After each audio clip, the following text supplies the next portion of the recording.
Battle Through the Heavens. By Heavenly Silkworm Potato. Kabanata 1341. Pagbubukas ng Heavenly Tomb. Isang magandang figure ang bumaril sa tuktok ng berdeng bundok na may bilis ng kidlat. Sa loob ng ilang iglap, nagpakita na siya sa harap ni Xiaoyan. Puno ng pag-aalala ang maganda niyang mga mata. Senior Brother Xiaoyan, okay ka lang ba? Kanina. Ngumisi si Xiaoyan at umiling.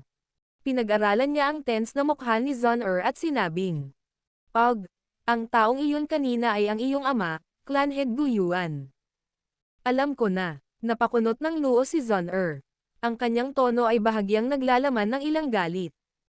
Ito ay hindi inaasahan na maging ang kanyang ama ay hindi napigilan ang pagpapakita ng kanyang sarili matapos ang mga taong iyon ay ibunyag ang kanilang mga mukha ng sunod-sunod. Hahaha.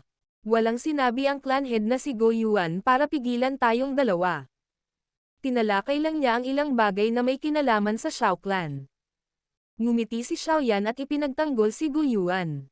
Totoo ba? Hindi niya sinabi ang tungkol sa pagitan natin.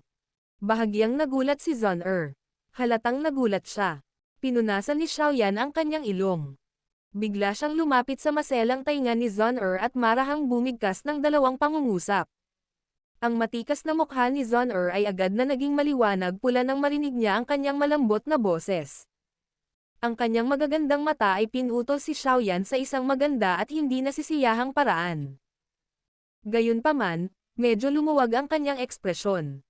Si Go Yuan ay nagtataglay ng napakataas na posisyon sa loob ng angkan ng Go. Kung tutol man siya sa relasyon nila, mapupunta talaga siya sa dilema. Ayaw niyang harapin ang ganoong sitwasyon. Bumalik muna tayo. Senior Brother Xiaoyan, angkinan mo na ang isa sa mga lugar para makapasok sa Heavenly Tomb. Ang kailangan mo lang gawin ay maghintay ng 2 araw ngayon at sabay na tayong makapasok dito. Dahan-daang hinayla ni Zon-er ang kamay ni Xiaoyan habang nakangiti ito sa kanya. Lumiwanag si Joy sa mga mata ni Xiaoyan nang marinig niya ang mga salita nito. Nag-aalala siya na ang mga elder sa loob ng angkan ng Go ay makaisip ng mga dahilan para pigilan siya sa pagpasok sa Heavenly Tomb. Matapos marinig ang sinabi ni Zon-er, malinaw na nalutas na ang problemang ito. Maraming salamat Zon-er. Marahang hinaplos ng kamay ni Xiaoyan ang mainit nitong kamay na parang jade habang marahan itong nagpasalamat sa kanya. Hulaan niya na tinulungan na naman siya ni Zon-er. Ang kanyang pagmamadali sa Go clan ngayon ay may kaugnayan dito. Napangiti si Zon-er. Pinahihit niya ang kanyang maselang at maamong bewang.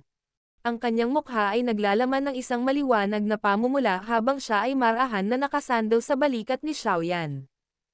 Ipinikit niya ang maganda niyang mga mata habang matakon niyang nilalanghap ang mainit na hangin na naging dahilan ng kanyang pag-relax.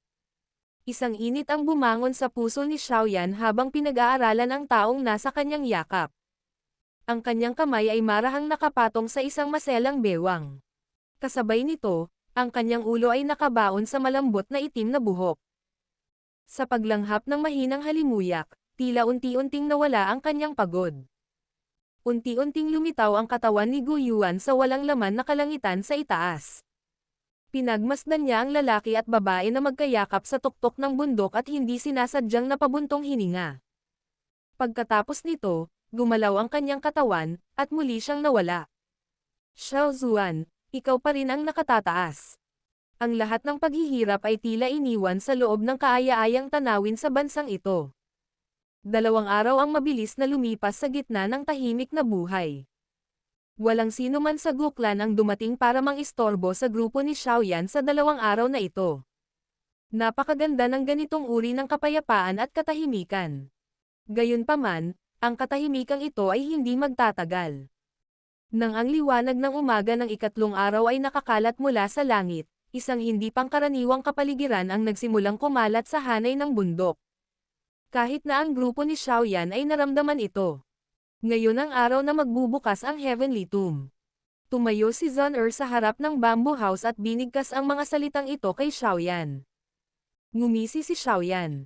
Kinawayan ni Zon-er ang kanyang kamay, at lumipad palabas ng kagubatan ng bundok ang puting nyebeng hayop na may solong sungay. Ang grupo ni Xiaoyan ay mabilis na nakarating dito ng may pamilyar. Sa wakas, Ang hayop na may solong sungay ay nagpakpak ng magkabilang pakpak nito at lumipad sa silangan matapos magbigay ng mahinang sipol si Zon-er. Ang Heavenly Tomb ay magbubukas ng malalim sa loob ng Gu Sacred Mountain Range. Ang lugar na iyon ay isang ipinagbabawal na bakuran ng Gu Clan. Walang sino man ang pinapayagang pumasok sa kanila ng normal. Ito ay magbubukas lamang kapag ang Heavenly Tomb ay binuksan. Isang banayad na simoy ng hangin ang humihip sa likod ng walang sungay na hayop at itinaas ang itim na buhok ni Zon-er, na umabot hanggang sa kanyang macelan na baywang. Kasabay nito, nagpapaliwanag siya sa grupo ni Xiaoyan. Mayroong ilang panganib sa loob ng Heavenly Tomb. Ang hindi mabilang na bilang ng mga eksperto mula sa sinaunang mga panahon ay inilibing sa loob nito. Bagamat ang kanilang mga kaluluwa ay nawala na, ang enerhiya mula noong sila ay nabubuhay ay nagbago na sa kanilang mga nakaraang hitsura dahil sa pagiging misteryoso ng Heavenly Tomb. Ang enerhiya na ito ay puno ng napakalakas na lakas ng opens iba. Bukod dito, alam din nila ang kanilang Dao skills mula noong sila ay nabubuhay pa. Ito ay magiging lubhang mahirap na makitungo sa kanila. Medyo naging seryoso ang ekspresyon ni Zon-er nang banggitin niya ang loob ng Heavenly Tomb. Sinabi niya, sa makatuwid, kung ang isang tao ay makakatagpo ng isang napakalakas na katawan ng enerhiya, pinakamahusay na subukan at iwasan ito. Nabalitaan na ang ilang mga eksperto na may napakahusay na lakas noong sila ay nabubuhay pa ay gumawa ng mga katawan ng enerhiya na may kaunting katalinuhan. Maaari pa silang ituring na isang misteryosong buhay na nilalang. Isang buhay na nilalang na nagbago mula sa mga patay. Napaisip si Xiaoyan. Ang sobrang lakas mula noong nabubuhay pa ang mga taong ito at ang mahiwagang epekto ng Heavenly Tomb ang mga dahilan kung bakit nangyayari ang kakaibang pangyayari. Ang Heavenly Tomb ay nahahati sa 3 antas. Ang mga katawan ng enerhiya sa unang antas ay halos 3-star Dao Zone o mas mahina. Sila ay lumilipad ng walang anumang kamalayan at hindi masyadong mahirap pakitunguhan. Ang mga katawan ng enerhiya sa ikalawang antas ay nasa pagitan ng 3-star at 8-star Dao Zone. Medyo mahirap pakitunguhan ang mga ito. Tulad ng para sa ikatlong antas, ang mga iyon ay tunay na nasa tuktok ng klase ng Dao Zone. Mayroong ilang mga dalubhasa pa nga na nakarating sa klase ng Dao Sheng noong sila ay nabubuhay pa. Sa karaniwan, bihira ang sinumang pumapasok sa ikatlong antas ng walang lubos na kumpiyansa. Masyadong delikado ang lugar na iyon. Dahan-daw ang ipinaliwanag ni Zon-er. Ang puntod ng aking ninuno, si Xiao Zuan, ay nasa ikatlong antas. Tanong ni Xiaoyan. Ito ay usap-usapan na ito ay nasa pinakamalalim na bahagi ng ikatlong antas. Gayunpaman, bihira ang sinumang maglakas loob na pumasok sa lugar na iyon kahit na mula sa aming angkan ng Go. Walang magawang sagot ni Zon-er. Ito ay talagang napakahirap. Talagang may tatahakin pagdating doon. Pumasok tayo sa Heavenly Tomb bago pag-usapan ang mga plano natin. Mas naging kalmado ang pakiramdam ni Xiaoyan matapos ang pag-iisip na ito sa kanyang puso. Pagkatapos nito, tinanong niya si Zon-er tungkol sa impormasyong may kaugnayan sa Heavenly Tomb. Unti-unting naglakbay ang walang isang sungay na hayop sa kabundukan habang silang dalawa ay nag-uusap. Nakasalubong ng grupo ni Xiaoyan ang ilang tao na nagmamadaling pumunta sa lugar na ito habang nasa daan. Karamihan sa kanila ay mga eksperto mula sa iba pang 6 na angkan at ilang mga eksperto sa angkan ng Go. Bagamat nakilala nila ang mga ito, walang gaanong pag-uusap.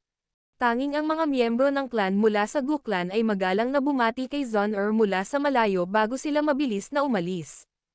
Nagpatuloy ang paglipad ng humigit kumulang 10 minuto bago tuluyang huminto ang hayop na may solong sungay sa ilang matatarik na bundok. Sa sandaling ito, medyo maraming figure ang natipon dito. Nanlaki ang mga mata ni Xiaoyan, para lamang makakita ng maraming pamilyar na figure.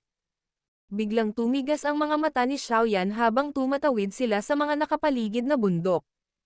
3 figure na nakasuot ng itim ang nakasabit sa walang laman na hangin kung saan nanlamig ang kanyang tingin, isang madilim at malamig na aura ang dahan-daang kumalat mula sa katawan ng 3. Hanya. Nanliit ang mga mata ni Xiaoyan nang makita ang 3 taong ito. Dahan-daang hinigpitan ang kamao sa ilalim ng manggas niya. Senior Brother Xiaoyan, mag-ingat sa taong namumuno sa mga mula sa angkan ng Han. Siya ay tinatawag na Hanya. Nabalitaan na siya ay lubos na kilala sa mga miyembro ng nakababatang henerasyon mula sa angkan ng Han, at siya ay napakahirap pakitunguhan. Malamang na siya ay papasok sa Heavenly Tomb. Dapat kang maging mas maingat kung makikilala mo siya sa Heavenly Tomb. Bulong ni Zun sa tabi ng tenga ni Xiaoyan. Oo, nakilala ko na siya. Tumanggo si Xiaoyan. Natural na alam niya kung gaano kalakas si Hanya. Mula sa kanyang hula, ang taong ito ay malamang na mahirap pakitunguhan gaya ni Guyao. Ang mga henyo sa loob ng mga angkan na may mahabang kasaysayan ay talagang nagtataglay ng tunay na lakas. Hindi sila ka-level ng mga walang kwentang henyo sa labas. Ang mga miyembro mula sa angkan ng Ling mula sa 8 angkan ay hindi dumating sa pagkakataong ito. Ang grupong iyon sa Timog Silangan ay mula sa angkan ng Yao. Oh, isang pag-iisip ang dumaan sa puso ni Xiaoyan. Napatingin siya kung saan itinuro si Zun at nakita niya ang isang pares ng mga figurine na nakabitin sa hangin. May medicinal cauldron image sa kanilang mga noo. Isang lalaki, na namumuno sa mga mula sa angkan ng Yao, ay may naramdaman ng damapo ang mga mata ni Xiaoyan sa grupong ito. Itinagilid niya ang kanyang ulo at inilipat ang kanyang mga mata kay Xiaoyan. Sandali siyang nagulat bago sumili ang isang hindi magiliw na ngiti sa kanyang mukha. Pinaikit ni Xiaoyan ang kanyang mga mata nang makita niya ang titig na ito. Tila ang mga tao mula sa angkan ng Yao ay may pagkiling laban sa kanya. Ang silangang bahagi ay ang mga mula sa angkan ng Lei. Pinangunahan sila ng matandang mister na si Mang Tianqi sa paglalakbay na ito. Gayunpaman, hindi siya papasok sa Heavenly Tomb. Kadalasan, ang mga pumapasok ay mga miyembro ng nakababatang henerasyon. Kung tutuusin, ang Heavenly Tomb ay hindi isang masamang lugar ng pagsasanay. Muling inilipat ni Xiaoyan ang kanyang mga mata. Tumingin siya sa isang grupo ng mga tao na may marka ng kidlat sa kanilang mga noo at tumanggo. Nakilala mo na ang mga mula sa angkan ng Yan. Sa kanlurang bahagi ay ang mga mula sa Shiklan. Dahil sa kanilang bloodline, ang kanilang mga pisikal na katawan ay lahat ay lubhang nakakatakot. Maaari silang maihambing sa ilan sa mga nangungunang magical beast sa loob ng Magical Beast World. Lumiko si Xiaoyan sa kanluran. Isang grupo ng kulay abo-puting mga individual ang nakatayo doon. Isang napakalaking bato ang nilagyan ng tato sa kanilang mga noo. Ito ang lahat ng mga tao na papasok sa Heavenly Tomb sa pagkakataong ito. Maliban sa Gu Clan, na nagbabantay sa Heavenly Tomb, ang iba pang mga clan ay nagtataglay lamang ng 2 spot bawat isa. Nakangiti si Zun habang nagsasalita. Dahan-daang tumango si Xiaoyan. Magsasalita pa sana siya nang biglang naramdaman niyang nanginginig ang buong lugar. Isang malawak na sinaunang aura ang dahan-daang kumalat mula sa walang laman na kalawakan. Lahat ng naruroon ay nakadama ng paggalang at takot na lumaganap mula sa kaibuturan ng kanilang mga kaluluwa kapag nahaharap sa sinaunang aura na ito. Malapit nang mabuksan ang Heavenly Tomb. Mahinang sabi ni Zun habang pinagmamasdan ang langit na biglang nagdilim. Bang! Ang mga salita ni Zun ay tumunog lamang ng isang nakakagulat na malakas na ingay ang ibinuga mula sa walang laman na espasyo, at isang 10,000 talampakan malaking spatial crack ang kumalat sa kalangitan. Unti-unting lumitaw ang isang kumpol ng silver light sa gitna ng spatial line na ito. Sa wakas, ang linya ay nagbago sa 1,000 talampakan na malaking spatial na pinto na may malawak na sinaunang aura na kumakalat mula rito. Ito ang Heavenly Tomb. Ha! Bulong ni Xiaoyan sa sarili habang pinag-aaralan ang sinaunang pinto na nakatayo sa pagitan ng langit at lupa. Battle Through the Heavens. Kabanata 1342. Pagpasok sa Heavenly Tomb. Ang sinaunang spatial na pinto ay nakatayo sa pagitan ng langit at lupa. Isang sinaunang aura ang kumalat mula rito, dahilan upang manginig ang kaluluwa ng lahat. Lahat, dapat magkaroon ng kamalayan sa mga patakaran tungkol sa pagpasok sa Heavenly Tomb. Bawat angkan ay may 2 lugar. Hindi maaaring labis ang bilang ng mga taong pumapasok.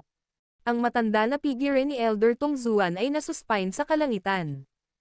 Bumaba ang tingin niya sa mga tao sa paligid habang nagsasalita. Bahagyang tumango ang lahat nang marinig ang kanyang sinabi. Ang mga patakaran ng pagpasok sa Heavenly Tomb ay palaging ganito.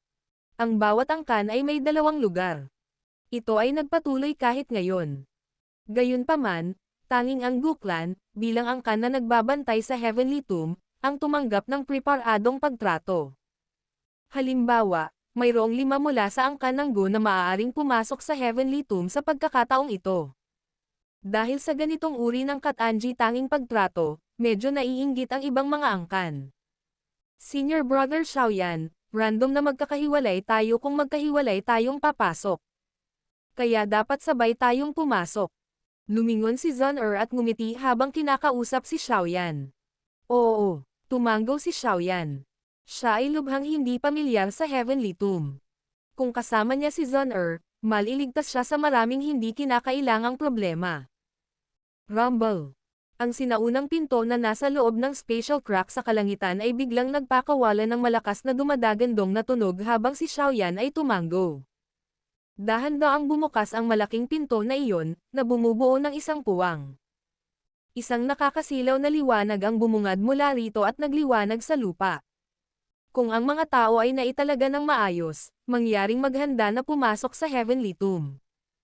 Tandaan, lahat kayo ay mananatili lamang sa Heavenly Tomb sa loob ng 3 taon. Pagkaraan ng 3 taon, ang Heavenly Tomb ay automatikong magpapaalis sa inyo. Muling nagsalita si Elder Tongzuan sa malalim na boses habang pinagmamasdan niya ang sinaunang pinto na dahan-daang bumukas. 3 taon, humigit kumulang kalahating taon sa labas ng mundo. Isip ni Xiaoyan. Ito ay isang magandang pagkakataon.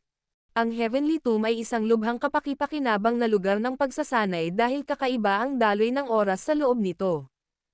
Kung magsasanay si Xiaoyan ng 3 taon sa loob nito, tiyak na tataas ang kanyang lakas. Bang! Lumaki ang agwat ng sinaunang pinto sa langit.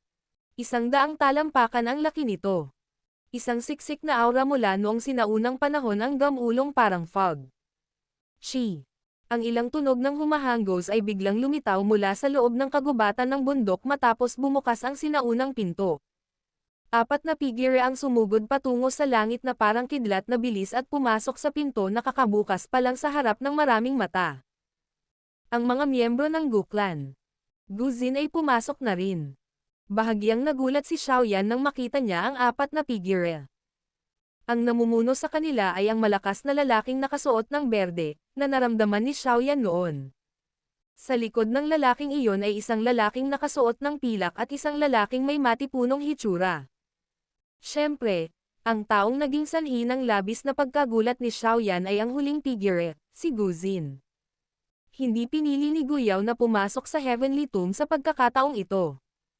Mukhang nag-retreat siya. Kaya naman, kinuha ng mga elder si Guzin na palitan siya. Mahinang paliwanag ni Zun-Er. Mukhang ang kabiguan na ito ay isang malaking dagok sa kanya. Kung hindi niya kayang tanggapin ang ganitong uri ng kabiguan, titigil siya sa antas na ito. Walang pakialam na umiling si Xiaoyan. Kapag nakipag-away siya sa iba, hindi siya mawawalan ng gana kung matatalo siya. Kung mas malakas ang kalaban, mas malaki ang kanyang pagnanais na manalo. Sa estado ng pag-iisip ng isang tulad ni Guyaw, magiging napakahirap kung talagang gugustuhin niyang magtagumpay sa klase ng Daozun upang maging isang Daosheng. Kung ikukumpara kay Guzin, naramdaman ni Xiaoyan na mas malaki ang tagumpay ni Guzin. Ang talento ni Guzin ay maaaring hindi kasing husay ni Guyaw, ngunit ang kanyang karakter ang pinakakalmado at walang malasakit sa lahat ng miyembro ng nakababatang henerasyon na nakilala ni Xiaoyan sa mga taong ito. Ang ganitong uri ng karakter, na kasing tatag ng isang bundok, ay nagbigay sa kanya ng isang hindi matitinag na kakayahang mabuhay. Tumanggo si Zun-Er. Ngumiti siya ng matamis at nagtanong. Kikilos din ba kami? Inihilig ni Xiaoyan ang kanyang ulo. Pagkatapos nito, ibinaling niya ang kanyang ulo at tumingin sa Little Fairy Doctor sa kanyang likuran. Nakangiti siya habang sinasabi. Malamang na medyo matagal ang oras na gugugulin ko sa Heavenly Tomb. Maaari ka munang bumalik sa Falling Star Pavilion kung may mangyari man. Mag-ingat ka, tumanggo ang Little Fairy Doctor. Mainit at malumanay ang boses niya. Napangiti si Xiaoyan. Pagkatapos noon, nakipagpalitan siya ng tingin kay Zun-Er. Gumalaw ang kanilang mga katawan, at nag-transform sila sa dalawang magagaan na figure na mabilis na tumakbo patungo sa malaking sinaunang pinto. Pagkaraan ay nawala sila sa loob ng matinding liwanag mula sa malaking pinto. Ang mga miyembro mula sa natitirang mga angkan ay nagsimulang kumilos ng sunod-sunod matapos mawala ang duo. Sila ay naging maraming sinag ng liwanag na lumipad sa malaking pinto. Matapos makapasok ang huling figure sa malaking pinto, isang matinding ripple ang biglang lumitaw, at ang pinto ay dahan-dahang naging ilusyon sa harap ng mga mata ng lahat hanggang sa ito ay mawala. Ang maulap na lugar ay paminsan-minsan ay may kakaibang apoy na kumikislap sa di kalayuan. Sila ay kumikislap at mawawala. Isang parang kamatayang katahimikan ang bumalot sa dayuhang lupaing ito. Ang espasyo sa loob ng tahimik na lupain ay biglang naging baluktot. Kaagad, dalawang figure, magkahawak kamay, dahan-daang lumabas sa espasyo at lumitaw. Ang Daochi sa loob ng kanilang katawan ay umikot habang maingat na pinagmamasdan ng kanilang mga mata ang kanilang paligid. Ito ang Heavenly Tomb. Nakahinga ng maluwag si Xiaoyan matapos mabigang makita ang isang hindi inaasahang sitwasyon. Curious niyang pinagmamasdan ang paligid habang nagtatanong. Oo, ngumiti si Zun-Er at tumango. Ang iba ay dinala sa ibang lugar. Ang Heavenly Tomb na ito ay napakalawak. Mahirap sabihin kung makakasagabal sila o hindi sa iba. May napakayaman na enerhiya. Mas malakas pa ito kaysa sa enerhiya ng Gu-realm. Hinawakan ni Xiaoyan ang mahamog na hangin sa kanyang harapan. Nagulat siya nang matuklasan niya na ang likas na enerhiya na nakapaloob sa hangin ay sobrang siksik, at ang kadalisayan nito ay higit na lumampas sa kanyang inaasahan. Matamis na ngumiti si Zun-Er. Itinagilid niya ang kanyang ulo, tumingin kay Xiaoyan, at nagtanong. Saang antas ba ang gustong puntahan ni Senior Brother Xiaoyan? Kung maaari, gusto kong magtungo sa puntod ng ninuno na si Xiao Zuan sa ikatlong antas ng Heavenly Tomb. Gayunpaman, ang lugar na iyon ay masyadong mapanganib. Hindi tayo nagmamadali ngayon. Kung tutuusin, mayroon tayong 3 taon. Nag-isip sandali si Xiaoyan bago sumagot. Si Zun-Er ay hindi nagulat sa sagot ni Xiaoyan. Alam niya ang kanyang pagkatao. Sa pagdating dito, natural lang na hindi siya susuko sa puntod ni Xiao Zuan. Umalis na tayo. Napakalaki ng Heavenly Tomb. Dapat muna tayong magmadali sa second level. Batay sa aking mga pagtatansya, aabutin ito ng mga 4 na buwan o higit pa. Dahil sa pressure ng enerhiya sa loob ng Heavenly Tomb na ito, hindi tayo makakalipad ng matagal. Sa makatuwid, kailangan nating gugulin ang halos lahat ng oras sa paglalakad. Nakangiting wika ni Zun-Er. Ang kanyang magandang mga mata ay dumapo kay Xiaoyan habang sinabi niya. Kapag narating na natin ang pasukan ng ikalawang antas, maaaring maabot ni Senior Brother Xiaoyan ang rurok ng isang 5-star daw zone. Siyempre, kung ikaw ay mapalad, hindi imposibleng maabot ang 6-star. Oh, mabilis lang. Nagulat si Xiaoyan. Mahina na tumawa si Zun-Er. Ibinaling niya ang kanyang ulo, at ang kanyang mga magagandang mata ay tumingin sa mahamog na hangin sa kanyang kanan. Dahan-daang itinaas ang kamay niya bago niya ito biglang kinuyam. Mabilis na naipon ang enerhiya ng hawakan ni Zun-Er ang kanyang kamay. Sa isang kisap mata, tuluyan nang nagkalat ang hamog doon. Isang ilusyon na katawan ang malabong lumitaw sa paningin ni Xiaoyan. Ito ang energy body. Nagulat si Xiaoyan nang makita niya ang ilusyong figurang ito. Hindi niya nakita ang paglapit sa bagay na ito. Oo. Makakaasa sila sa energy fog para itago ang sarili nila. Tahimik silang lalapit sa atin at pagkatapos ay maglulunsad ng pag-atake. Ngumiti si Zun-Er at tumango. Pinitik niya ang kanyang daliri at biglang na-distort ang ilusyonaryong figure. Isang puff ang tumunog at ang figure ay sumabog. Isang thumb-sized na kumpol ng liwanag ang mabilis na sumugod kay Zun-Er bago niya ito hinawakan. Ito ay isang energy core. Ito ay nag-iimbak ng sobrang dalisay na enerhiya, at ito ang labis na pampalusog na bagay na aking nabanggit. Binuksan ni Zun-Er ang kanyang kamay at isang kristal na kasing laki ng thumb na hugis rhombus ang lumitaw sa kanyang palad. Ito ay kumikinang na may napakayaman na fog ng enerhiya. Karaniwan, Ang mga core ng enerhiya sa loob ng Heavenly Tomb ay nahahati sa 9 na grado. Ang enerhiya na nasa loob ng core sa aking kamay ay umabot lamang sa 2nd grado. Hindi ito itinuturing na napakahusay. Ang mga high-grade na core ng enerhiya ay nasa pinakamalalim na bahagi ng unang antas o mas mababang antas. Well, Senior Brother Xiaoyan, bakit hindi mo subukan muna at gamitin ito sa iyong palad? Pinitik ni Zhon'er ang kanyang daliri habang nagsasalita siya. Ipinutok niya ang energy core patungo kay Xiaoyan. Natanggap ni Xiaoyan ang energy core at curious na nilaro ito. Pagkatapos nito, ginawa niya ang sinabi ni Zhon'er. Hinawakan niya ang energy core sa kanyang kamay at pinaikot ang kanyang chi method. Kasunod ng sirkulasyon ng flame mantra, biglang nakaramdam si Xiaoyan ng lamig sa kanyang puso. Natigilan siya nang maramdaman ang sunod-sunod na alon ng mainit na purong enerhiya na lumalabas mula sa core ng enerhiya na parang tubig baha. Pagkatapos nito, ang enerhiya ay lumundag sa paligid ng katawan ni Xiaoyan. Natuwa siya dahil halos kailangan na niyang pinuhin ang enerhiyang ito. Ang kailangan lang niyang gawin ay iikot ito sa loob ng kanyang mga ugat, at ang enerhiya ay idineposito sa kanyang mga paa at buto. Sa wakas, pumasok ito sa kanyang mga kalamnan, buto, at mga selula. Dahil sa paraan ng pagpasok nito ay naramdaman ni Xiaoyan ang unti-unting lumalakas na enerhiya sa loob ng kanyang katawan. Ho! Anong misteryosong bagay? Mas masarap pa itong i-absorb kaysa sa mga ordinaryong gamot na table task. Hindi nakakapagtaka kahit ang angkan ng Go, ang angkan ng Han, at ang mga pinakahuling paksayon na ito ay pinapahalagahan ito ng ganoon kataas. Isa itong misteryosong treasure ground.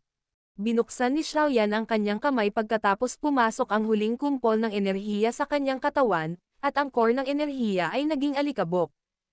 Bakas sa mukha niya ang pagtataka. Kung hindi mahirap makakuha ng ganoong energy core, hindi magiging imposible para sa kanya na umaban sa 6 na bituin na Dao Zone sa loob ng 4 na buwan. Napangiti si Zhon'er nang makita niya ang pagkagulat sa mukha ni Xiaoyan. Inilagay niya ang kanyang mga kamay sa likod niya, at ang kanyang mga daliri sa paa ay idiniin sa lupa.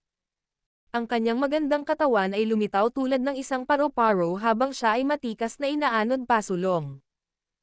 Isang matamis na malinaw na halakhak ang marahang kumalat.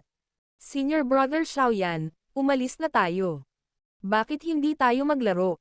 Sino ang makakakuha ng mas maraming energy core sa 3 taon na ito?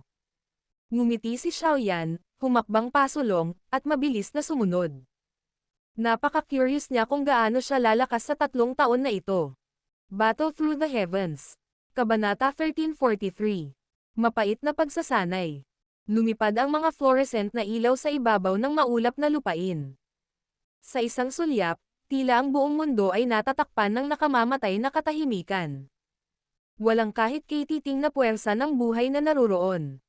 Ang patay na katahimikan na ito ay nanatili sa hindi kilalang yugto ng panahon. Biglang lumitaw ang mababa at malalim na tunog ng lumaragas ang hangin. Isang mahinang sigaw ang nahalo sa loob nito. Sinundan ng tunog ang hamog at tumagos dito. Kung susundin ng mga mata ng isa ang direksyon kung saan nagmula ang tunog, makakakita ang isa ng 2 malabong figure. Sa mas malapit na pagsisiyasat lamang ay matutuklasan ng isa ang 10 ilusyon ng mga figure sa paligid ng 2 tao. Ang mga figure na ito ay may walang laman na eye sockets na lumulutang sa paligid. Sa kabila ng kawalan ng mga mata, ang bilis at lakas ng mga figure ng enerhiya na ito ay hindi hamina kahit kaunti. Isang maringal na enerhiya ang sumibol nang sila ay umatake. Nabasag ang ilan sa malalaking bato sa lupa. Hihihi. Atake. Hindi sinasadyang tumawa si Xiaoyan habang pinagmamasdan ang mga energy body na nakapalibot sa kanya. Pagkatapos nito, nagpakawala siya ng malakas na sigaw. Halos agad na umalis ang figure ni Xiaoyan matapos ang kanyang malakas na sigaw. Kasabay nito, isang magandang figure din ang kumislap at lumitaw mula sa ibang lugar sa tabi ni Xiaoyan. Isang gininto ang liwanag ang pinakawalan mula sa kanyang kamay, at bumasag ito sa maraming mga katawan ng enerhiya na tila bilis ng kidlat. Isang malalim na pagsabog ang kumalat sa lugar. Maging ang makapal na fog ay naging mas manipis. Ang ganitong uri ng pagsabog ay nagpatuloy ng ilang sandali bago ito mabilis na huminto. Dalawang figure ang muling lumitaw na magkasama. Nagpalitan sila ng tingin at nagtawanan. 5 piraso. Binuka ni Xiaoyan ang kanyang palad. 5 thumb-sized na energy core ang lumitaw dito.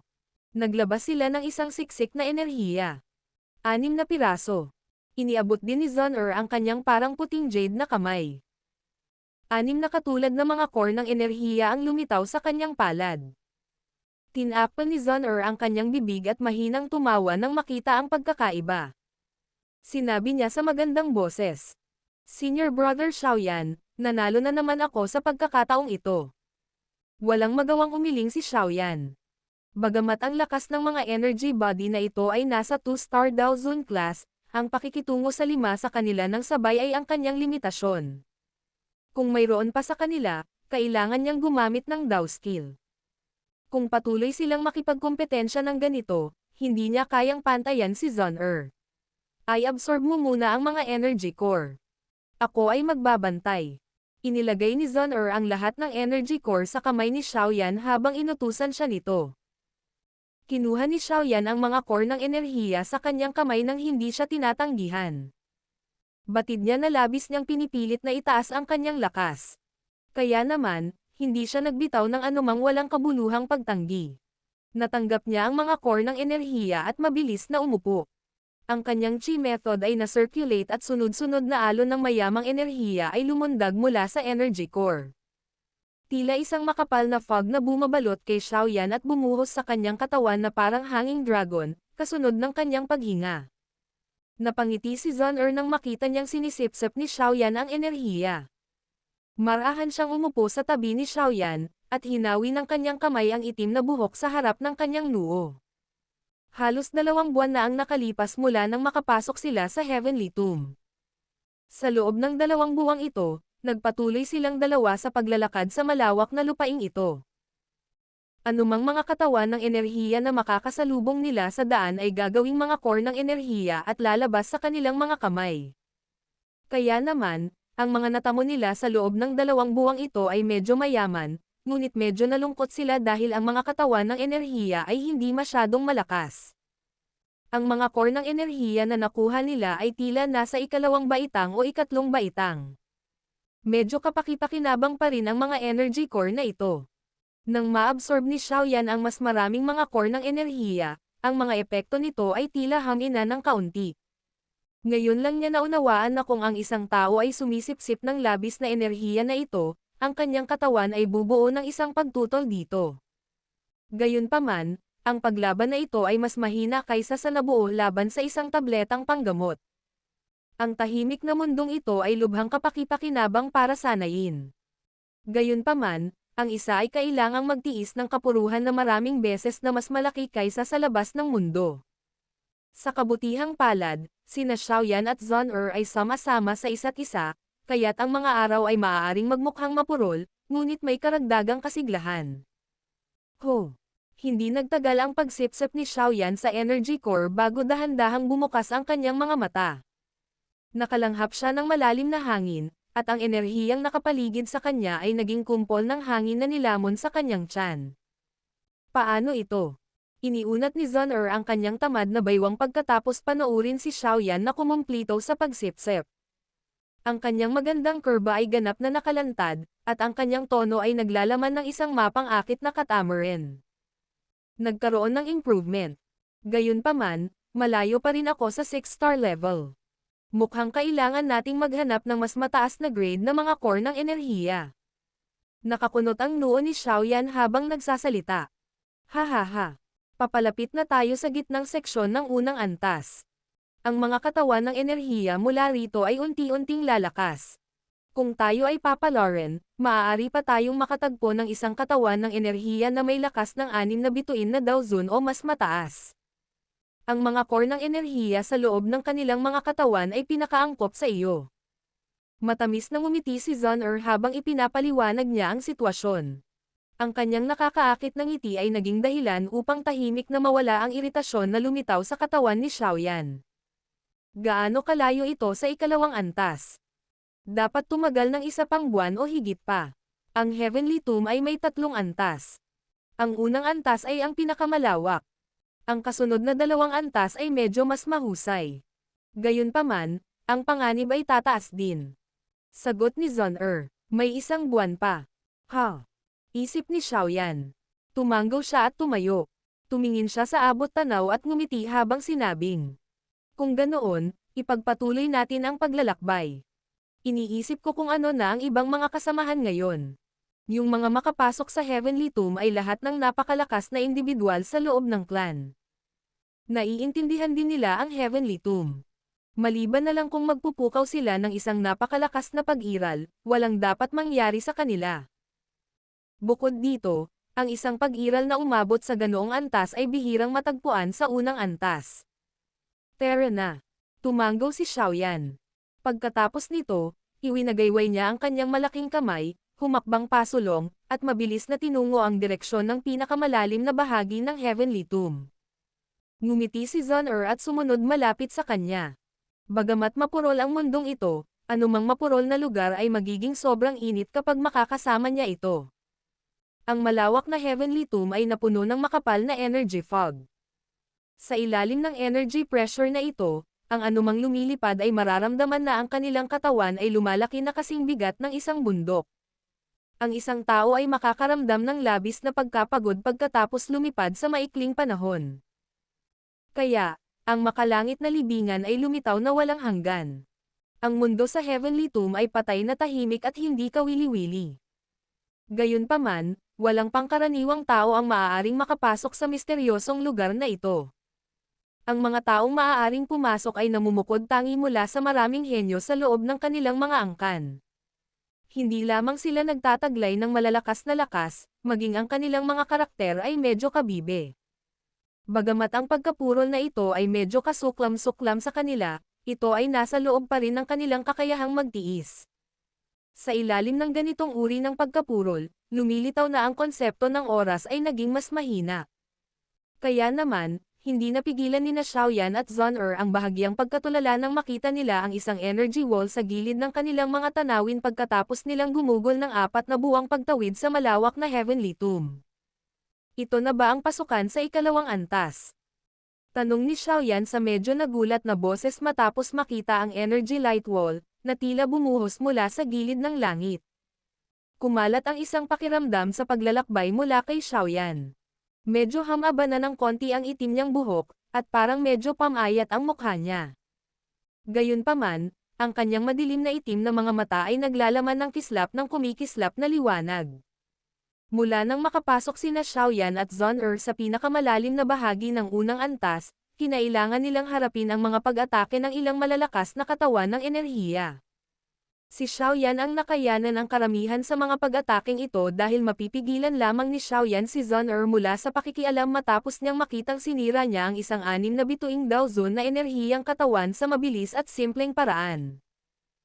Ang unang antas ay hindi nagdulot ng malaking banta sa kanya, at hindi ito magkakaroon ng malaking epekto sa kanyang pagsasanay. Gayunpaman, iba ito para kay Xiaoyan. Isa lang siyang 5-star Daozun. Kung hindi siya gagamit ng anumang Dao skills, makakakuha siya ng mga benepisyo mula sa pakikipagpalitan ng suntok sa 6-star Daozun energy body. Siyempre, ito ay pansamantala. Pagkatapos ng ilang beses na nag-away sila, naging pamilyar na si Xiaoyan sa mga energy body na ito. Kaya naman, ang oras ng laban ay nabawasan mula sa 100 plus palitan sa mas mababa sa 10 palitan. Ang ilan sa mas mahinang katawan ng 6 na bituin na enerhiya ay hinarap ni Xiaoyan sa loob ng 3 palitan. Senior Brother Xiaoyan, ikaw ay kasalukuyang nasa rurok ng ika-5 bituin at malapit nang makapasok sa 6-star level. Iminumungkahi ko na magtagumpay ka bago pumasok sa ikalawang antas. Kung hindi, ang Dao Qi sa loob ng iyong katawan ay hindi magiging matatag kung ito ay puno. Bukod dito, ang pangalawang antas ay mas mapanganib kaysa sa una.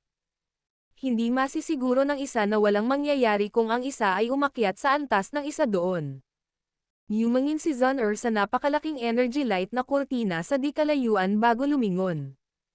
Nakangiti siya habang nagbigay ng mungkahi kay Xiaoyan. Saglit na nag-alinlangan si Xiaoyan matapos marinig ang kanyang mga sinabi. Sa wakas, tumanggo siya. Matapos magsanay sa loob ng 4 na buwan sa loob ng Heavenly Tomb at makalunok ng libu-libong energy core, ang Dao Qi sa loob ng kanyang katawan ay nasa ganap na kalagayan. Magagawa niyang maabot ang ika-6 na bituin anumang sandali. Gayunpaman, ang aura ng isang tao ay magiging hindi matatag kapag umaasenso sa kanyang antas, at hindi angkop na manatili sa ganoong lugar. Ang pagsulong sa pagitan ng mga antas sa klase ng Dao Zone ay nangangailangan ng napakaraming enerhiya. Ang enerhiya na naabsorb ko sa loob ng 4 na buwang ito ay isang bagay na hindi ko makukuha sa labas ng mundo kahit na matapos ang isang buong taon. Ang enerhiyang ito ay halos hindi pa umabot sa pangangailangan para sa pambihirang tagumpay.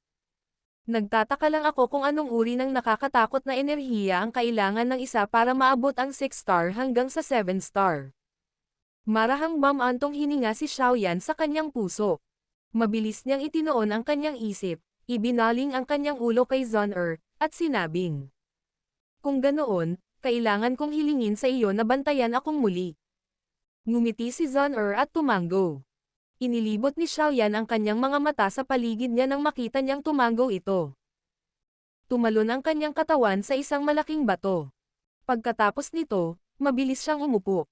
Pumasok siya sa kanyang kondisyon sa pagsasanay at ang isang cluster na Dao Qi ay nagsimulang unti-unting kumalat mula sa kanyang katawan. Sinakop nito ang lugar sa loob ng 100 metrong radius. Matapos ipikit ni Xiaoyan ang kanyang mga mata at subukang makalusot, dumaikit ang mga daliri ni Zon-er sa lupa. Ang kanyang katawan ay naanod sa isang malaking bato.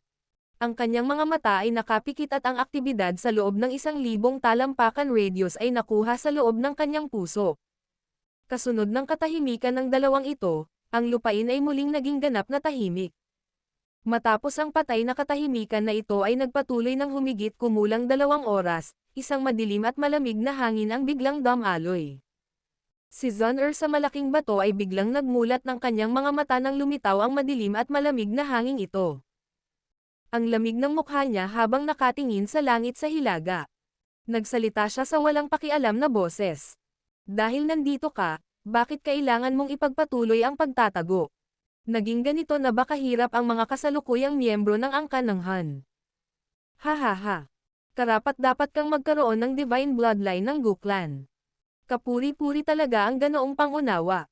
Nag-iba-iba ang espasyo sa dikalayuan matapos tumunog ang malamig na boses ni Zon-er. Kaagad, 2 itim na nakadamit na figure ang dahan-daang humakbang sa hangin at dumating. Isang madilim at siksik na aura ang dahan-daang kumalat mula sa kanila.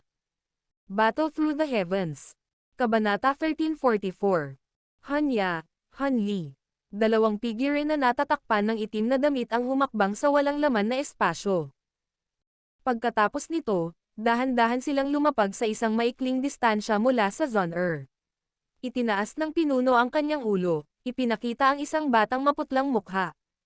Si Hanya iyon mula sa angkan ng Han. "Hanya, matapang ka talaga." Nanlamig ang mga mata ni Zon-er habang nakatitig kay Hanya at dahan-daang sinisigawan siya. "Hahaha. Ano ang dapat katakutan? Ang iyong katayuan ay hindi nagdudulot ng kaunting pagpigil sa akin. Sa totoo lang, gusto ko talagang malaman kung anong uri ng kaguluhan ang magaganap sa loob ng angkan ng Gu kung ikaw, isang miyembro ng angkan na may divine bloodline, ay ma-accident." Tumawa si Hanya, napuno ng madilim na lamig ang boses niya. "Sa iyong kakayahan." Isang gintong apoy ang dahan-dahang sumayaw sa boses ni Zon-er habang siya ay mahinahong nagtatanong. "Alam kong mahihirapan kang harapin. Kaya naman, ang target ko sa pagkakataong ito ay hindi ikaw kundi siya." Ngumiti si Hanya. Biglang itinuro ng kanyang daliri si Xiaoyan, na sumisigaw habang nakapikit. Tumawa siya sa malamig na boses. "Sa totoo lang 1 buwan na ang nakalipas, naramdaman ko kayong dalawa sa pamamagitan ng aking espiritual na mata. Gayunpaman, hindi ako nakahanap ng magandang pagkakataon para umatake. Sa kabutihang palad, dumating na ang ganoong pagkakataon." Malamig na tumawa si Zon-er. "Maaari kang pumunta at subukan. Ayon sa gusto mo." Ngumiti si Hanya. Isang malamig na arko ang bumungad sa kanyang maputlang mukha. "Hanli, sama-samang salakayin at patayin siya." "Naiintindihan." Ang taong nakaitim na nakasuot sa tabi ni Hanya ay tumango nang marinig niya ang utos na ito. Hinubad niya ang dawpang sa kanyang ulo, na inilantad ang mukha na puno ng peklat. Isang pares ng walang pakialam at walang emosyon na mga mata ang nakatitig kay Zon-er sa di kalayuan. Walang nikatiting na ripple sa kanila dahil sa napakagandang hitsura ni Zon-er. Malamang na narinig ni Miss Zon-er ang tungkol kay Hanli, tama ba? Hahaha. Napakaraming eksperto mula sa angkan ng Go ang namatay sa kanyang mga kamay sa mga nakatagong labanan sa pagitan ng angkan ng Go at ang angkan ng Han sa mga taong ito. Siyempre, ang mga pinsalang iyon sa kanyang katawan ay ipinagkaloob ng mga taong iyon. Nakangiti si Hanya habang nakatingin kay Zon-er at sinabing, "Alam kong napakahusay ng iyong lakas. Gayunpaman, nais kong makita kung maaari mong harangan ang dalawang 8-star Dow Zone kapag sabay silang umatake." Walang ripple ang mukha ni Zon-er, na tila isang lumang balon. Hindi siya nagpakita ng kahit katiting na kakaibang emosyon dahil sa mga salita ni Hanya. Dahan-dahan siyang tumayo mula sa malaking bato. Isang gintong apoy ang nananatili sa kanyang mga mata. Bang! Ang lalaking iyon na tinatawag na Hanli ay tinapakan ang kanyang paa sa lupa sa sandaling na puno ng gintong apoy ang mga mata ni Zon-er. Lumitaw ang kanyang katawan sa harap ni Zon-er na parang kidlat na bilis. Ang kanyang kamao, na naglalaman ng makapal na malamig na aura, ay humampas patungo sa leeg ni Zon-er nang walang anumang magarbong galaw. Nanlamig ang mga mata ni Zon-er nang umatake si Hanli. Ang kanyang kamay ay tumagos sa bakanteng espasyo ng may bilis na parang kidlat, at hinampas niya ang kamao ng ito ay itinapon pasulong. Bang! Nagtama ang kamao at palad. Isang nakakatakot na hangin ang naging dahilan ng pagsabog ng malalaking bato sa ilalim ng kanilang mga paa. Napaatras ng 2 hakbang ang katawan ni Hanli. Bagamat siya ay dahado, si Hanli ay hindi nagalit. Isang abnormal na ngiti ang lumitaw sa kanyang mukha. Ang kanyang katawan ay kumikislap, at muli siyang sumugod sa isang nakakabaliw na paraan. Niyanig ng nakakatakot na hangin ang buong lugar hanggang sa mabilis itong uminit. Sa harap ng mabangis na pag-atake ni Hanli, biglang nagpakita ang mga binti ni Zon-er ng isang mahiwagang footwork. Madali niyang naiwasan ang matalas na hangin ng palad na iyon. Sa tuwing ang mahinang kamay nito ay humahampas sa katawan ni Hanli, marahas itong manginig. Tila umaatake si Hanli sa larangan ng digmaan. Gayunpaman, ang kanyang ritmo ay malinaw na kinokontrol ni Zon-er. Ito ay tulad ng isang galit na toro sa isang magalit ng labis ay nagtatangkang hampasin ang isang sumasayaw na paro-paro. Maaaring mukhang mabangis ito, ngunit hindi ito nagdulot ng malaking banta. Muling pinilit ni Zon-er si Hanli pabalik gamit ang isang palad. Biglang umikot ang katawan niya, at naikuyom niya ang kamay. Ang gintong apoy ay naging apoy na latigo na lumabas mula sa kanyang manggas. Nag-iba-iba ang espasyo sa sandaling pumutok ang gintong apoy. Isang maitim na kadena na naglalaman ng madilim na nakamamatay na aura na bumaril mula sa walang laman na kalawakan tulad ng isang makamandag na ahas. Malakas itong bumangga sa latigo ng apoy. Isang nakakatalam na tunog ang sumabog. Hihihi. Talagang karapat-dapat kang maging isang taong nagtataglay ng divine bloodline. Ang iyong mga pandama ay ganito katalas. Lumitaw ang figure ni Hanya sa dulo ng dark black chain. Malamig siyang tumawa habang nakabuka ang bibig. Isang malaking itim na dragon ang lumabas. Ang dragon na ito ay sinamahan ng isang matalim na nakakabinging dagandong ng dragon. Napunit ito sa hangin at walang awa na sumugod kay Zon-er. Kung pagmamasdan ng mabuti ang eksena, maaaring matuklasan ng isa na ang maitim na dragon na ito ay nabuo ng maraming kaluluwa. Ang matalim na dagandong ng dragon ay ibinuga mula sa maraming kahabag-habag na tili. Mga maruming trick. Nanlamig ang mga mata ni Zon-er habang pinagmamasdan ang maitim na kadena na Dom Alloy.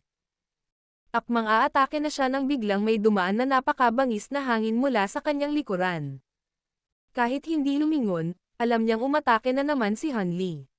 Maging si Zon-er ay naputol ang kanyang mga kilay nang makaharap ang dalawang 8-star na eksperto na Dow Zone.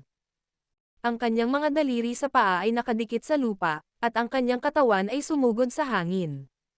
Pagkatapos nito, nagbago ang seal na nabuo ng kanyang kamay. Isang makapal na gininto ang apoy ang biglang sumibol mula sa kanyang katawan sa lahat ng direksyon. Nag-transform ito sa 100 metrong malaking apoy na kamay na umabot sa napakalaking dark black na dragon. Bang! Hinawakan ng gintong apoy na kamay ang maitim na dragon. Ang nakakatakot na temperatura ay ginawang wala ang mga kaluluwa bago pa mailabas ang kanilang kahabag-habag na tili. Shi! Dumating ang malakas na hangin mula sa kanyang likuran matapos niyang basagin ang itim na kaluluwang dragon. Ang kanyang kamay ay nakabuo ng selyo na parang kidlat na bilis bago ito binasag sa kanyang likuran nang hindi man lang lumingon ang kanyang ulo. Bang! Nagkabanggaan ang dalawa. Isang nakakatakot na hangin ang humampos sa kalangitan na parang bagyo. Ang mayamang enerhiya na fog sa loob ng 1,000 talampakan radius ay naging mas manipis bilang isang resulta. Ang visibility sa loob ng fog ay naging mas mahusay. Ungol. Isang mahinang hilinghing ang lumabas sa lalamunan ni Han Li ng tanggayan ng hangin. Ang kanyang mga paa ay pasuray-suray pabalik sa walang laman na hangin.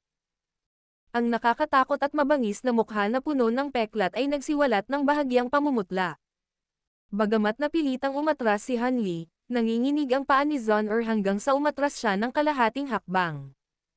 Isang bahagyang pamamanhid ang lumitaw sa kanyang kamay. Ang Han Li na ito ay malinaw na hindi isang simpleng karakter. Kung hindi, hindi niya ito mapipilit pabalik.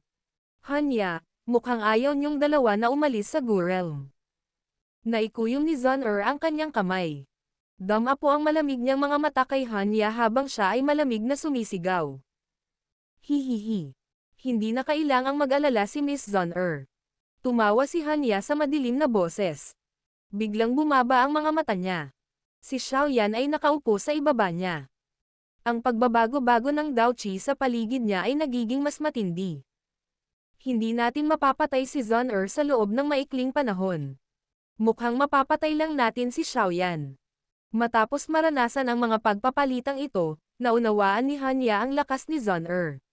Naunawaan niya na kahit na sila ni Han Li ay magkapit-bisig, maaari silang makipag-away kay Zon-er, ngunit hindi siya maaaring masaktan o patayin ng seryoso. Gayunpaman, si Xiaoyan ay kasalukuyang nasa isang estado kung saan siya ay nakakaranas ng isang pambihirang tagumpay. Kung matagumpay niyang gagawin ito, magkakaroon sila ng ilang problema. Sa kabila ng pagiging 6-star Dao Zun lamang ni Xiaoyan, si Hanya, na nanood ng labanan sa pagitan ni Xiaoyan at Guyao noon, ay naunawaan na ang lakas ng pakikipaglaban ni Xiaoyan ay higit na lumampas sa kanyang lakas sa ibabaw. Han Li, pumunta at patayin si Xiaoyan. Pipigilan ko siya. Sa wakas ay nagbago ang ekspresyon ni Zon-er nang marinig niya ang sigaw ni Hanya. Ang kanyang magandang figure ay kumislap habang siya ay mabilis na sumugod patungo kay Xiaoyan.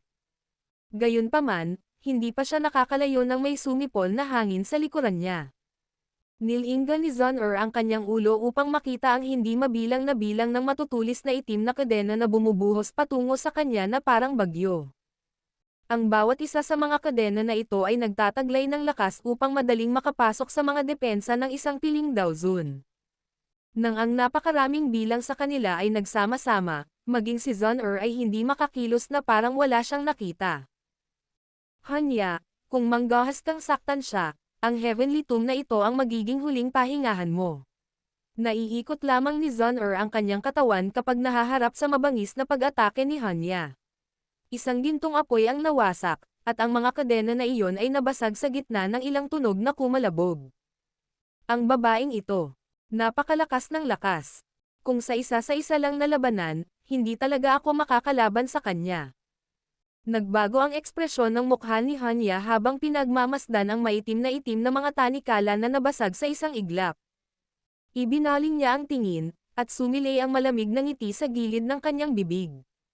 Si Han Li ay mabilis na sumugod sa malaking bato kung saan nagsasanay si Xiaoyan sa sandaling ito. Ang mga aksyon ni Han Li ay natuklasan din ni Zon-er. Isang makapal na nakamamatay na aura ang lumabas sa kanyang mga mata. Nanginginig ang kanyang manggas at biglang bumaril ang isang gintong mahabang sibat na naglalaman ng sobrang nakakatakot na enerhiya. Walang awa nitong binaril si Hanya. Gayunpaman, walang ekspresyon si Hanya habang kinakaharap niya ang mabangis na pag-atake ni Zon-er. parang hindi niya ito naramdaman. Ang kanyang kamao, na natatakpan ng makapal na malamig na hamog, ay hamampas patungo sa ulo ni Xiaoyan nang walang pag-aalinlangan. Parang gusto niyang kitilin ang buhay ni Xiaoyan kahit na sa huli ay nasugatan siya ni Zun-Er. Maging ang mukha ni Zun-Er ay biglang nagpakita ng pamumutla nang makita niya ang eksenang ito. Isang nakakapangangilabot na kabaliwan ang lumabas sa kaibuturan ng kanyang mga mata. Nang ang kabaliwan na ito ay lumabas sa kaibuturan ng mga mata ni Zun-Er, si Xiaoyan, na nakaupo sa malaking bato, ay biglang nagmulat ng kanyang mga mata. Napaangat ang sulok ng kanyang bibig sa isang malamig na ngiti. Ang kanyang kanang kamay ay hamampas kay Hanli, na nasa malapit lang, na parang kidlat na bilis. Great Heaven Creation Palm. Sa sandaling itinapon ang palad, nagsimulang lumaki ang isang maitim na nakakapagpalamig ng puso na liwanag na globo na tila bilis ng kidlat. Sa sandaling ito, ang mga mata ng mukhang mabangis na si Hanli sa wakas ay nagpakita ng isang nakakasindak na ekspresyon. Battle Through the Heavens. Kabanata 1345. Pagsulong sa Sixth Star. Ang Dark Black Light Sphere ay parang isang misteryosong black hole na mabilis na kumalat mula sa palad ni Xiaoyan. Sa loob ng isang kisap mata, walang awa itong nabangga kay Hanli, na nasa malapit. Nakakatakot ang ganti ng brat na ito. Isang gulat na ekspresyon ang bumungad sa mga mata ni Hanli habang pinagmamasdan niya ang mabilis na paglaki ng black hole sa kanyang mga mata. Dahil sa lakas ni Xiaoyan, imposibleng harangin niya ang pag-atake ni Hanli kahit na nagising siya. Gayunpaman, hindi inaasahan ni Hanli na ang taong ito ay walang pag-aalinlangan na magpapakawalan ng isang malakas na Dao skill sa sandaling imulat niya ang kanyang mga mata. Nang madikit ang black hole sa katawan ni Hanli, ang kanyang katawan ay nagbuga ng sunod-sunod na alon ng makakapal na itim na fog na Dao Qi. Gayunpaman, hindi siya nito kinagat at naging sanhi ng pagkawala ng kanyang katawan na parang matandang multo na si Jiexing. Maliwanag, ang lakas ni Hanli ay higit na nalampasan ang matandang multo na si Jiexing. Nanlamig ang mga mata ni Xiaoyan nang maramdaman niyang ang liwanag na globo ay sumalubong sa ilang pagtutol. Nagsimulang kumawala si Dao Qi mula sa kanyang katawan sa lahat ng direksyon bago bumuhos sa Dark Black Light Sphere. Sizzle! Sizzle! Kasunod ng pagbuhos ng Dao Qi, ang manggas ni Hanya ay nabasag na may tunog na nakagugulat. Tumalsik ang makapal na patak ng dugo mula sa kanyang mga braso. Ang mga patak ng dugo na ito ay gamulong pababa bago naging isang linya na patuloy na bumagsak sa lupa. Nagbago ang ekspresyon ng mukha ni Hanli nang maramdaman niya ang nakakatakot na puwersa ng pagkapunit na kumakalat mula sa liwanag na bilog. Nararamdaman niya na ang enerhiya sa loob ng light sphere ay lumalakas. Kung magpapatuloy ito, hindi siya makakapagtiis at magkakaroon ng ilang malubhang pinsala. Soul Explosion. Isang kalupitan ang bumungad sa mga mata ni Hanli nang lumitaw ang kaisipang ito sa kanyang puso. Isang makapal na itim na fog ang patuloy na umaagos mula sa kanyang palad. Sa wakas, maraming makapangyarihang espiritual na katawan ang sumabog sa gitna ng isang alon ng matalim na kahabag-habag na hiyawan. Isang nakakatakot na enerhiya ang sumabog sa sandaling ito at pilit na pinahinto ang bilis ng paglabas ng itim na ilaw. Sa tulong ng puwersa ng reaksyon mula sa pagsabog ng kaluluwa, mabilis na umatras ang katawan ni Hanli. Talagang karapat-dapat siyang maging eksperto ng Han Clan. Isang seryosong ekspresyon ang lumipad sa mga mata ni Xiaoyan nang makita niyang hinarangan ng taong ito ang Great Heaven Creation Palm, ngunit ang kanyang kanang palad ay bumagsak sa walang laman na hangin sa isang biglaang paraan. Bang! Matapos mahulog ang palad ni Xiaoyan, ang itim na liwanag na globo, na nablock ng pagsabog ng kaluluwa, ay nagbuga ng putok bago nagpatuloy sa paglawak. Naabutan nito ang mabilis na pag-atras ng Hanya na parang kidlat na bilis. Ang liwanag na globo ay walang awa na bumangga sa kanyang katawan. Grog. Ang dugo at ang Dao Qi sa loob ng katawan ni Hanli ay umikot pagkatapos ng mabangis na hampas na ito.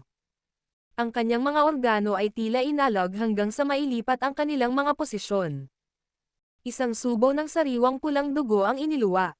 Lumipad sa malayo ang kanyang katawan na parang saranggola na putol ang tali. Dahil umatake ka na, dapat mong iwanan ang iyong buhay. Nagulat si Zun-Er sa eksenang ito na naganap sa loob ng ilang segundo.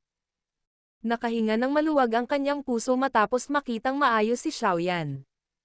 Ang kanyang mga magagandang mata ay sumulyap kay Han Li, na lumipad pabalik pagkatapos na masugatan. Ang mamamatay na pagnanasa sa kanyang puso ay biglang lumundag.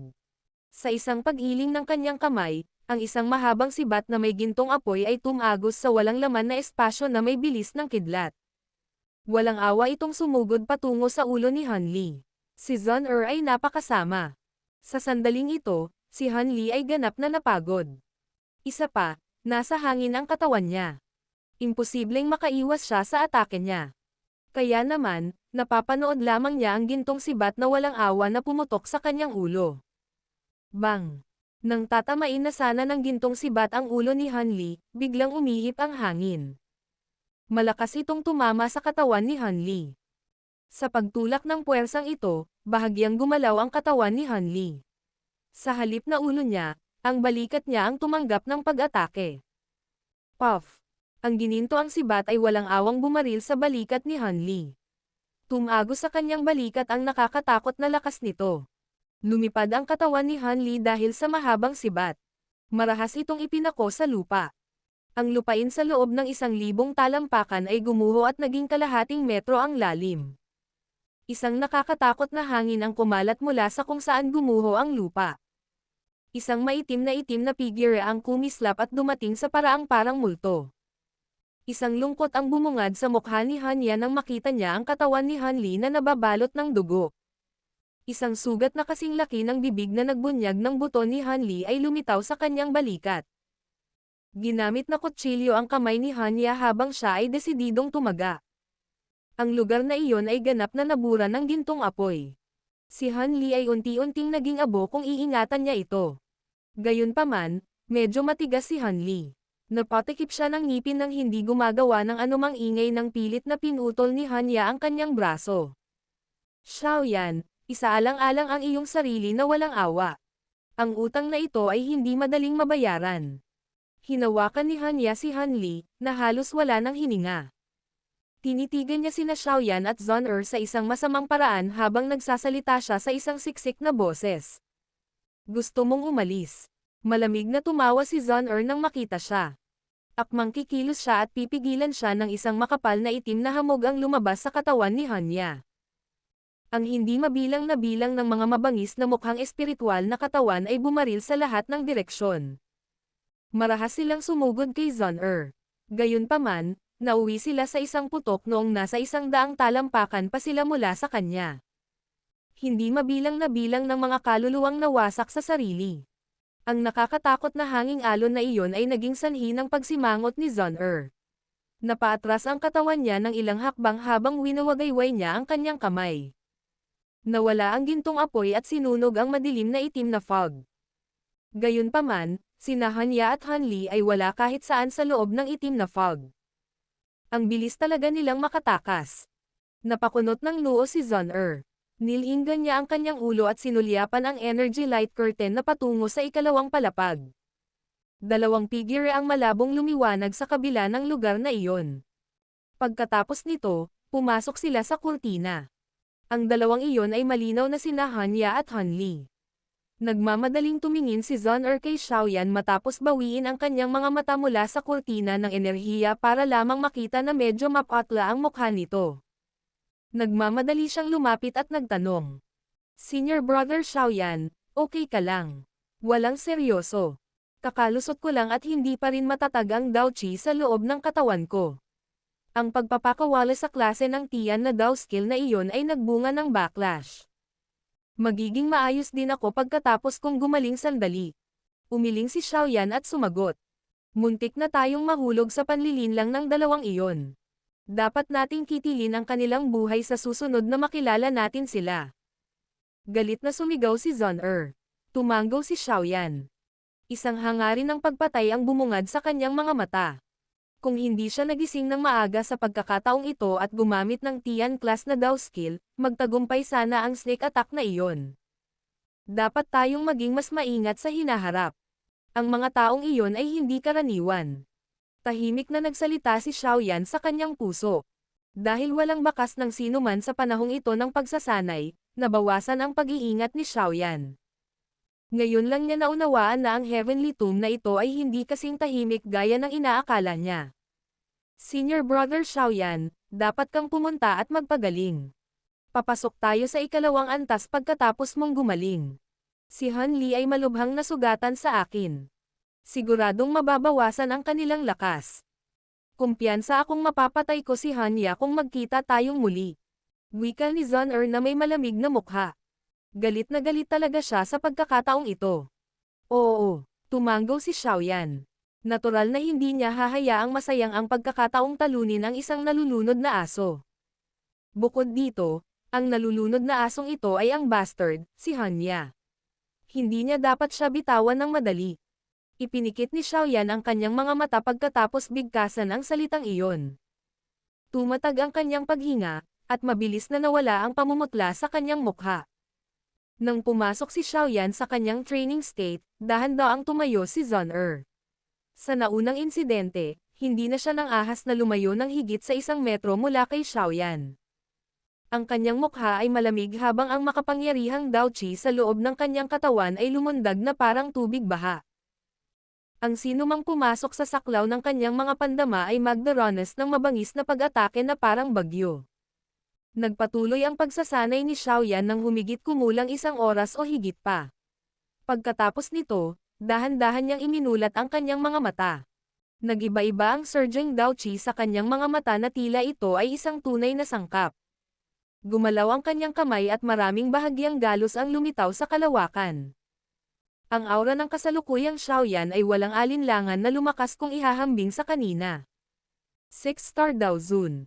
Napangiti si Xiaoyan nang maramdaman niya ang parang karagatan na Dao Qi sa loob ng kanyang katawan. Nararamdaman niya ang pagtaas ng kanyang lakas at ang komportableng pakiramdam na dala ng pagtaas ng kanyang antas.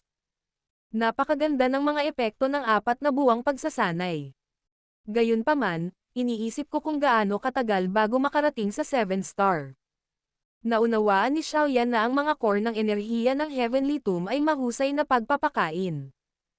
Gayunpaman, nagiging mas mahirap na itaas ang antas ng isang tao sa mga huling yugto ng klase ng Dao Zun dahil ang lakas na kinakailangan para sumulong ay napakalaki na nakakagulat.